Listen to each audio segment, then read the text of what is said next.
ഈ കോൺഫ്ലിക്റ്റുകളെല്ലാം തന്നെ കുട്ടികളെ സംബന്ധിച്ചിടത്തോളം അവരുടെ ഈ പേഴ്സണാലിറ്റി ഇഷ്യൂസിലേക്ക് നയിക്കുന്ന ഏറ്റവും പ്രധാനപ്പെട്ട ഒരു കോൺഫ്ലിക്റ്റ് എന്ന് പറയുന്നത് ഈ 19th സെഞ്ച്വറി പാരൻറ്റിങ്ങും പാരൻസും 21st സെഞ്ച്വറി കിഡ്സുമാണ്.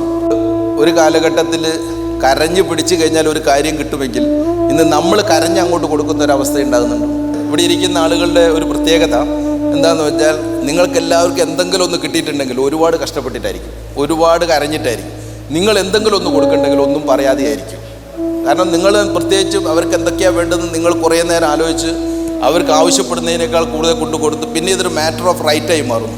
നമുക്ക് കിട്ടിയിരുന്ന അല്ലെങ്കിൽ ഇവിടെ കിട്ടിയിരുന്ന പലർക്കും കിട്ടിയിരുന്ന എന്താണ്, ഒരുപാട് ആവശ്യങ്ങൾ ഉന്നയിച്ച് ഒരുപക്ഷെ അച്ഛനോട് നേരിട്ട് ചോദിക്കാൻ പറ്റുക, അമ്മയോട് റൂട്ട് ചെയ്ത് അങ്ങനെ പല രീതിയിലുള്ള കാര്യങ്ങൾ ചെയ്ത് ഉണ്ടാക്കിയിരുന്ന ഒരു സ്ഥാനത്ത് നിന്നും ചോദിക്കുന്നതിന് മുമ്പ് എത്തിച്ചു കൊടുക്കുന്ന ഒരാളുടെ മാനസികാവസ്ഥ നോക്കുക. അത് അവരുടെ കുഴപ്പമല്ല, എല്ലാ കുഴപ്പവും നമ്മളെടുത്താണെന്നുള്ള